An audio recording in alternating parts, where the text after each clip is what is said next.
자, 여러분 안녕하십니까?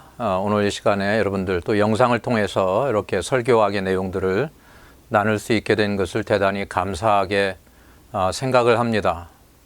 오늘 여러분들에게 제시해 드릴 내용은 강해의 과정 가운데에서 본문의 분석 및 연구에 관한 내용들을 제시해 드리려고 합니다.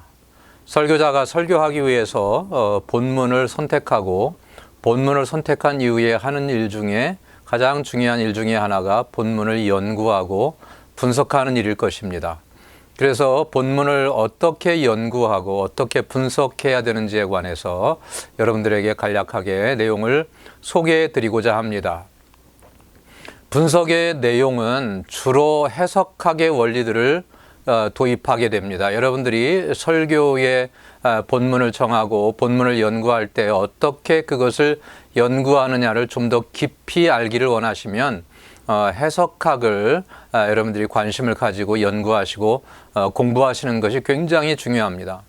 오늘 제시해 드리는 내용 중에 많은 부분들이 해석학의 내용을 다루는 것입니다. 그래서 여러분들이 기회가 되시면 해석학의 교과서라든지 교재라든지 또는 배움의 기회가 있으면 그런 기회들을 잘 활용해서 해석학의 방법론들을 익혀 놓으실 때에 성경 본문을 정확하고 또 자세하게 이해하고 해석하고 연구하는 그런 과정이 이루어질 수 있으리라고 생각을 합니다. 오늘 제시해드리는 내용들은 간략하게 이 중요한 포인트들만 여러분들에게 제시하면서 설명을 해드리도록 하겠습니다. 여러분, 본문을 연구하는 것은 강해자, 설교자들에게 주어진 가장 중요한 임무이고 강해자가 본문을 연구할 때에 가진 가장 중요한 일은 본문에서 성령의 뜻과 의도를 발견하고 찾는 것입니다. 여러분, 모든 성경이 하나님의 감동이라고 감동으로 기록된 것이라고 하셨을 때에 성령님께서 모든 성경 본문에 개입하셔서 그 본문을 기록되게 하셨다는 것을 우리가 분명하게 확신할 수 있습니다. 그런 의미에서 모든 본문 속에는 성령님께서 의도하신 그 분명한 의도와 목적이 있는 것입니다. 강해자는 이런 성령의 본문에 나타난 성령의 의도를 찾아서 발견하는 것이 강해자에게 주어진 가장 중요한 임무라고 할 수 있는 것입니다. 이런 과정들을 거칠 때에 주로 4가지 단계를 거쳐서 본문에 나타난 성령님의 의도를 찾는데요. 시작, 연구, 해석, 의미의 단계를 거치면서 본문 연구에 접근할 수가 있겠습니다. 시작은 어떤 것을 의미합니까? 본문의 연구를 어떻게 시작하느냐, 출발점은 어디냐라고 하는 것입니다. 여러분, 본문을 본격적으로 연구하기 전에 먼저 회중을 준비시키는 것이 대단히 중요합니다. 그리고 나서 본문을 선택하는 것이 요구됩니다. 여러분, 회중을 준비시킨다는 것이 어떤 것을 의미합니까? 대부분의 회중들은 강해 설교에 익숙하지 않습니다. 강해 설교라고 하는 개념들에 익숙하지 않아서 설교자가 성경 본문을 집중적으로 강해할 때에 잘 따라오지 못하거나 또 거기에서 제시되는 진리들을 제대로 잘 받아들이지 못하는 경우가 있습니다. 그렇기 때문에 설교 사역을 시작할 때에 회중들에게 꼭 성경 지참을 요구하는 것이 중요합니다. 그래서 회중들이 자신의 설교를 가지고 성경을 가지고 설교 시간에 그 성경의 본문을 찾아가면서 성경을 듣는 것이 설교를 듣는 것이 바람직하다고 할 수가 있는 것입니다. 회중들은 대부분 강단에서 이루어지는 모든 설교들이 다 하나님의 말씀이라고 생각을 합니다. 그리고 대부분 하나님의 말씀들이 선포되기는 하지만 때로는 여러분 주제 설교나 제목 설교들을 통해서 하나님의 말씀인 성경에서 직접적으로 나오지 않는 메시지들도 선포될 수가 있는 거거든요. 그래서 설교자들이 강해 설교를 실행할 때에 회중들이 강해 설교를 이해할 수 있도록 시간을 제시하는 것이 중요하고요. 그 다음에 강해 설교가 어떤 것인지를 교육하고 훈련하고 안내해 주는 것이 필요합니다. 그리고 설교 시간에 어떤 것들이 기대되는지를 회중들에게 분명히 밝혀주는 것이 설교 사역의 어떤 열매를 맺는 데에 꼭 필요하다고 하겠습니다. 이렇게 한 다음에 설교자가 이제 본문을 선택합니다. 본문을 선택할 때에 큰 틀에서 두 가지의 방법으로 본문을 선택할 수 있습니다. 첫 번째는 일반 강해입니다. 일반 강해는 설교자가 본인의 어떤 의사에 따라서 임의로 취사 선택을 하는 방법이 되겠습니다. 그래서 설교자가 성경을 읽다가 은혜되는 성경 본문이 있다거나 혹은 회중들에게 필요한 본문이라고 여겨지는 경우 그 본문을 선택해서 회중들에게 정해진 설교 사역의 본문으로 사용할 수가 있을 것입니다. 또는 사람의 필요에 따라 만든 그런 설교의 본문을 정해서 선택할 수 있습니다.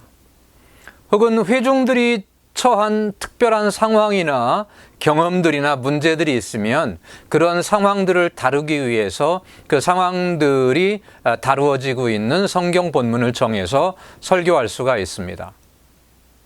혹은 설교자가 자신의 개인적인 어떤 특정한 경험에 따라서 회중들에게 나누고 싶은 그런 내용이 있으면 그 내용이 담긴 성경의 본문을 선택해서 그것을 설교할 수 있다고 할 수 있습니다. 자, 설교자가 다양한 그런 경로를 통해서 설교의 아이디어 혹은 설교의 주제를 찾게 되면 설교자는 그 설교의 주제를 반영하는 본문을 선택할 수 있어야 합니다. 1차적으로 설교자가 설교의 주제를 이제 반영한다고 여겨져서 본문을 선택했는데 나중에 본문을 연구하면서 두 가지 경우가 있을 수 있습니다. 본문이 설교자가 설교하고자 하는 주제와 완전히 일치하는 경우에는 그대로 본문을 연구해서 설교를 하면 됩니다. 그러나 간혹 설교자가 1차적으로 선택한 본문이 주제를 다루고 있다고 생각을 했는데 연구를 하다 보니까 성경 본문이 주제를 벗어나는 경우가 있습니다. 이런 경우에는 설교자들이 두 가지 선택을 할 수 있는데요. 첫 번째는 자신이 본래 가졌던 주제를 버리고 본문이 가르치는 주제를 가지고 설교할 수 있습니다. 아니면 설교자가 그 설교의 주제를 버리지 않고 계속 설교하기를 원하는 경우 그 주제를 다루는 다른 성경 본문을 선택하고 정해서 설교할 수 있을 것입니다. 이런 방법들이 일반적인 강해의 방법이라고 할 수 있습니다. 두 번째는 조직적인 강해의 방법입니다. 이 조직적인 강해의 방법은 성경을 연속적으로 강해하는 방법입니다. 연속 설교를 할 때에 몇 가지의 방법이 있는데요. 성경의 책을 선택한다든지 성경의 책을 선택해서 처음부터 끝까지 설교한다든지 아니면 성경의 책에서 일정한 부분을 선택해서 설교하는 방법이 있다든지 아니면 설교의 주제를 정해서 그 주제에 맞는 설교들, 본문들을 연속해서 정해서 설교하는 방법이 있겠습니다. 어쨌든 설교자가 설교할 때 성경의 특정한 책을 선택할 때에 처음에는 좀 책이 단순하고 분량이 짧은 책으로 시작하는 것이 회중들에게 도움이 된다고 볼 것입니다. 처음부터 강해 설교를 한다고 해서 로마서의 본문을 설교한다든지 혹은 구약 성경의 긴 본문 이사야서나 예레미야서를 설교한다든지 시편 전체를 연속적으로 설교한다든지 하면 강해 설교에 훈련이 안 돼 있는 회중들이 부담이 될 수 있고 또 메시지를 따라오는 데에 힘이 들 수 있습니다. 그래서 설교 사역 초반에는 가능하면 단순하고 짧은 책으로 시작하는 것이 좋고, 또 실생활을 다루는, 실제적인 측면들을 다루는 책에서 시작하는 것이 바람직하다고 할 수 있습니다. 또 성경의 책을 선택할 때에는 회중의 필요에 따라서 회중들이 관심을 가질 만한 그런 책들을 먼저 선택해서 설교하는 것이 바람직하다고 할 수 있습니다. 이렇게 책을 선택하면서 연속적으로 조직적으로 강해 설교를 할 때에는 설교자 자신이 기도하는 마음으로 하나님께서 인도하시는 대로, 성령님께서 지혜를 주시는 대로 본문을 정해서 그렇게 설교하는 것이 요구된다고 하겠습니다. 자, 본문을 정할 때 그러면 본문의 길이가 어떻게 해야 되느냐? 본문의 길이를 얼마나 길게 정해야 하느냐라고 하는 점이 설교자들에게 중요한 과제가 될 수 있습니다. 이런 점에서 설교학 분야의 유명한 설교학자들이 몇 가지 공통적인 그런 아이디어를 제시하고 있는데, 헤든 라빈스는 성경 본문의 자연스러운 문학적 구분에 기초해서 본문을 정하라라고 그렇게 권면하고 있습니다. 성경에 보면 자연스럽게 단락이 나누어집니다. 그래서 그렇게 나누어지는 자연스러운 단락들을, 문학적인 구분들을 선택해서 시작부터 끝까지 선택하면, 본문으로 정하면 무리가 없을 것입니다. 브라이언 채플은 동일한 맥락에서 본문의 범위 내에서 뒷받침하는 사실과 개념들을 가지고 단 하나의 진리를 보여줄 수 있는 성경의 부분을 선택한다, 그렇게 제시하고 있습니다. H.C. 브라운이라고 하는 분은 본문의 완전한 사상을 선택해서 설교한다라고 그렇게 본문의 길이에 대해서 언급하고 있습니다. 본문의 길이에 대해서 과거에는 특히 근대에 들어와서 이루어진 설교들을 보면 설교의 본문을 정할 때 굉장히 짧은 본문, 예를 들면 한 절에 나타난 구절이나 구, 혹은 한 절만 가지고 설교하는 예들이 많이 있었습니다. 그러나 오늘날에는 본문 중심의 설교나 강해 설교의 원리들을 볼 때에 성경의 문학적인 단위를 이렇게 정해서 충분하게 하나의 메시지를 설명하고 설교할 수 있도록 정하는 것이 바람직하다고 많은 설교학자들이 공통적으로 그렇게 권면하고 있습니다. 자, 그 다음에 본문을 정하면 연구 단계에 돌입합니다. 본문을 선택한 다음에 본문의 연구가 따라오는데요. 본문을 연구하는 목적은 뭐냐? 본문이 무엇을 말하고 있느냐 하는 것을 찾기 위해서입니다. 대부분의 본문들은 우리가 1차적으로 읽으면서 의미를 발견할 수 있지만, 또 어떤 성경 본문들은 피상적으로 1차적으로 성경 본문을 읽어도 본문이 무엇을 말하고 있는지를 제대로 파악하지 못하는 경우가 있습니다. 그래서 연구를 통해서 본문이 무엇을 말하고 있느냐 하는 점들을 분명하게 찾고 발견하는 것이 설교자의 과업이라고 할 수가 있습니다. 이 본문의 의미를 찾을 때에 크게 세 단계로 나누어서 본문의 의미를 찾는 과정을 진행할 수 있는데, 첫 번째는 본문의 큰 그림에서 시작을 합니다. 우선은 자료가 필요하겠죠. 개인적으로 6개 이상의 다양한 자료들을 활용하는 것이 좋습니다. 주석서에 보면 각 책에 대한 서론들이 있고요. 또 성경 사전이 있고 성경 백과사전도 있습니다. 그리고 성경 핸드북도 있고 스터디 바이블과 같은 그런 여러 가지 자료들이 있습니다. 이런 다양한 자료들을 통해서 여러분들이 본문의 큰 그림을 이해하는 것이 중요합니다. 이런 자료들을 연구해서 유용한 정보들을 요약하고 각 정보들이 제시하고 있는 강조점이나 필요한 사항들을 찾고 여러분들의 개인적인 관찰점들을 쭉 이제 노트에 기록하게 되면 여러분들이 그 본문에 대한 큰 그림을 이해하게 될 수 있는 것입니다.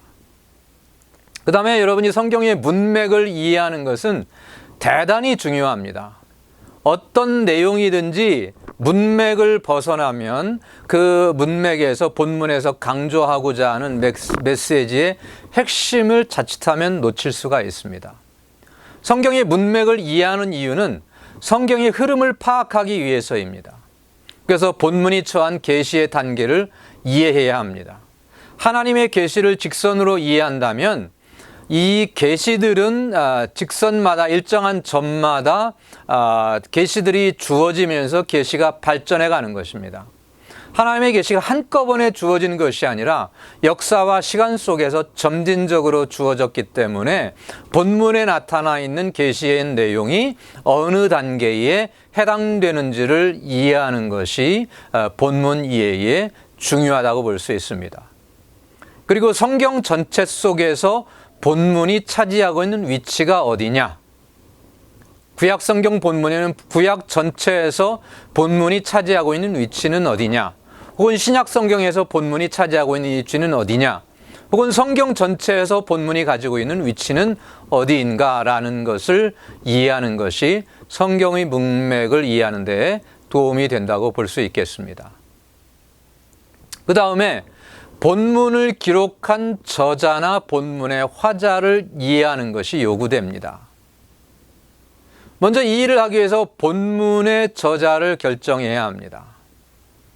여러분, 설교자들이 본문의 저자를 결정한다고 하는 것은 자신이 임의로 이 책은 누군가 다른 사람이 썼다라고 새로운 어떤 저자의 저작권을 주장하는 것이 아니라 어떤 본문들, 어떤 성경의 책들은 저자가 누구다, 한 사람이다라고 분명하게 이야기하기가 어려운 점들이 있습니다. 그럼 설교자들이 다양한 자료들을 통해서 저자들에 관한 연구들을 한 다음에 나름대로 개인적으로 자료들이 제시하는 증거들을 바탕으로 이 본문은 누가 썼다라고 그렇게 택하고 정하는 것입니다. 그런 다음에 이 저자가 누구인가를 이해해야겠죠. 이 저자는 어떤 사람이고 이 저자는 어떤 활동을 했었고 이 본문을 쓰게 된 어떤 배경이 무엇인가, 그런 것들을 이해하기 위해서 저자나 화자를 이해하는 것이 대단히 필요하다고 볼 수 있겠습니다. 그 다음에 본문이 쓰여진 연대를 이해해야 합니다. 선택한 책의 기록 연대나 시대를 이해하는 것이 본문을 올바로 이해하는 중요한 단계라고 볼 수 있습니다. 그리고 본문이 그 시대에 쓰여진 중요한 의미는 무엇인가를 질문하면서 여러분들이 본문이 가지고 있는 의미들을 찾아갈 수가 있을 것입니다. 또 그 다음으로 여러분들이 상황을 이해해야 합니다. 상황을 이해하기 위해서는 그 본문을 1차적으로 받았던 1차적 수신자들, 즉 원독자들을 이해해야 합니다. 모든 성경들은 각 권이 다 원독자들이 있습니다. 특정한 독자들을 대상으로 성경의 각 책들이 쓰여진 것입니다. 그러면 그 원독자들을 이해할 때에 원독자들이 누구인가? 그들은 누구였나? 그 원독자들에 대해서 내가 알고 있는 것은 무엇인가? 원독자들이 지금 현재 이 본문을 읽는 것이 왜 중요한가? 라고 하는 점들을 질문하면서 본문의 의미를 발견해 갈 수 있을 것입니다. 그 다음에 본문이 쓰인 장소를 이해하는 것이 중요합니다. 사도 바울의 특정한 서신서들이 에베소에서 쓰였는가, 에베소에서 쓰였는가, 로마에서 쓰였는가, 혹은 가이사랴에서 쓰였는가라고 하는 것을 이해하는 것은 굉장히 중요합니다. 또 장소의 중요성이 있습니다. 예를 들면 창세기 28장 10절로 22절에 베델이라고 하는 지명이 나오지 않습니까? 야곱이 이제 아버지와 형을 피해서 도망가다가 꿈에 하나님의 음성을 들었던, 환상을 보았던 그 지명이 베델입니다. 그런데 그 베델의 의미가 뭐냐? 하나님의 집이라고 하는 그런 뜻을 가지고 있는 거거든요. 그래서 장소가 어떤 경우에는 본문을 이해하는 데 중요한 역할을 하는 경우가 있는 것입니다. 또 본문이 기록된 상황을 이해해야 합니다. 본문이 기록될 당시에 특정한 상황이 있습니다. 특히 신약 성경의 사도 바울의 서신서들을 이해할 때에 그 서신서를 기록한 특정한 상황들이 있는데, 그런 상황들을 이해할 때에 사도 바울의 서신서를 기록한 서신서의 의미를 좀 더 분명하게 이해할 수 있을 것입니다. 혹은 본문을 통해서 저자가 가지고 있는 목적이나 저자의 전달 내용이나 저자가 책망하고 있는 내용이나 또는 격려하고 있는 내용들을 찾아보는 것이 본문의 내용을 이해하는 데에 결정적인 실마리를 제공해 줄 수 있습니다. 혹은 또 어떤 경우에는 본문 속에 저자가 가지고 있는 특별한 관심사가 있을 수 있습니다. 그러면 그 관심사를 찾아서 연구를 하다 보면 본문의 의미가 좀 더 분명하게 본문을 연구하는 설교자에게 다가올 수 있을 것입니다. 또한 성경 본문이 속한 쓰여진 문학 장르를 이해해야 합니다.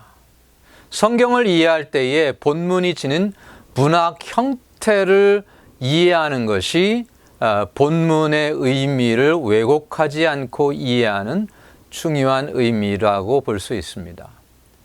여러분, 시문학은 시로 읽어야 합니다. 내러티브는 이야기로 읽어야 합니다. 또 서신서는 편지로 읽어야 합니다. 묵시문학은 묵시로 읽어야 합니다. 시를 서신서처럼 이해한다든지 묵시문학을 또는 내러티브로 이해한다든지 이런 장르의 혼동이 있을 때에 본문에 대한 잘못된 그런 오해나 잘못된 해석을 가할 수가 있는 것입니다. 우리가 장르를 생각할 때 성경에서 본문이 처해 있는 위치가 문학의 장르를 보여줍니다. 성경을 나누어 보면 역사서, 시가서, 선지서, 서신서, 묵시문학 이런 순서로 성경이 배열되어 있는데요. 그런 배열의 위치에 따라서 본문이 선택한 책의 문학 장르를 쉽게 이해할 수가 있겠습니다. 또 어떤 경우에는 본문에 저자가 다루고 있는 특별한 주제가 있을 수 있습니다. 이러한 특별한 주제를 찾아서 그것을 연구하다 보면 본문의 의미가 분명하게 설교자에게 다가오게 됩니다.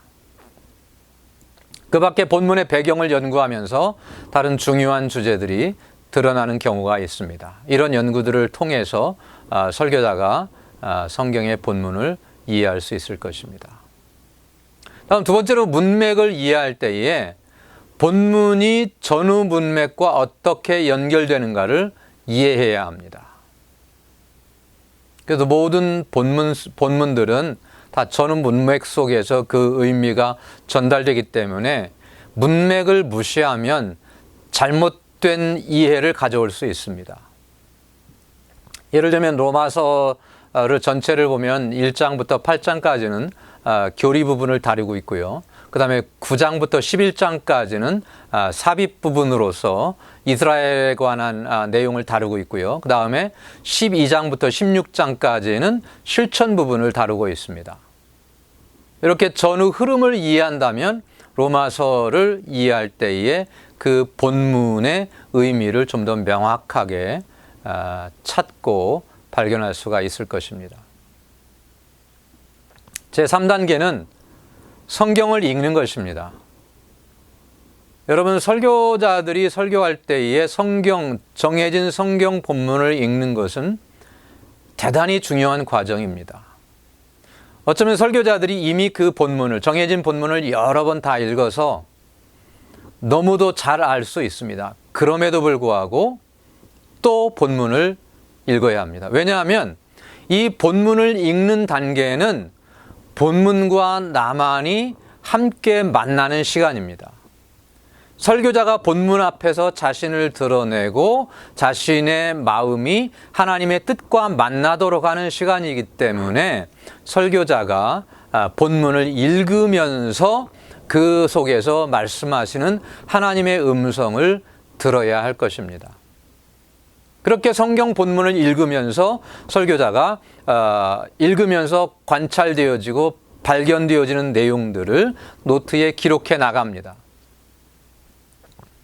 그럼 어떻게 읽느냐 하면 본문을 반복적으로 읽어야 합니다. 또 기도하는 마음으로 읽어야 합니다. 또 주의 깊게 읽어야 하고 서두르지 말고 천천히 읽어야 합니다. 필요한 만큼 시간을 가져야 합니다. 또 본문에 대해서 육화 원칙에 의거하여 질문을 던지면서 본문을 읽어야 합니다. 또 묵상하면서 본문을 읽습니다. 때로는 특별한 부분에서 멈추어 서서 그 부분을 묵상하면서 성경을 읽을 수 있습니다.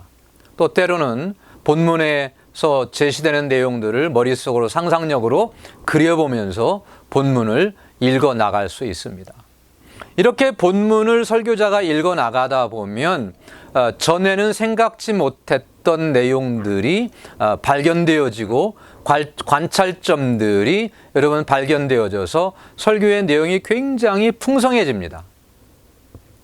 그래서 설교자가 본문을 많이 읽으면 읽을수록 그 본문을 통해서 메시지를 전하는 그 메시지의 깊이와 여러분 그 중요성이 좀 더 심화된다고 볼 수가 있는 것입니다.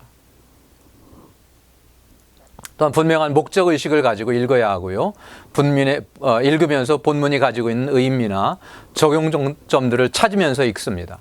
또 본문의 중심 진리와 기본 구조를 찾고 본문의 중심 진리는 본문 전체 핵심 사항입니다. 내가 설교하고자 선택한 이 본문 전체에서 저자나 성령님께서 하나님의 백성들에게 가르치고자 하는 중심적인 진리가 무엇인가, 그것을 한 가지를 찾아내야 합니다. 또 기본 구조라고 하는 것은 본문의 자연적인 구분을 의미합니다. 용어나 구절이나 혹은 특정한 문장을 반복해서 찾아보고 읽어갈 때에 그 내용을 통해서 많은 내용들이, 설교의 내용들이, 자료들이 발견될 수 있습니다. 혹은 본문 속에서 전이 문장, 그러나, 그러므로, 그런데 이런 전이 문장들에 주의해야 할 필요가 있습니다. 왜냐하면 그리고 또는 화자나 청자의 변화에 주의를 기울이는 것이 본문을 읽을 때의 방법이 될 수 있겠습니다.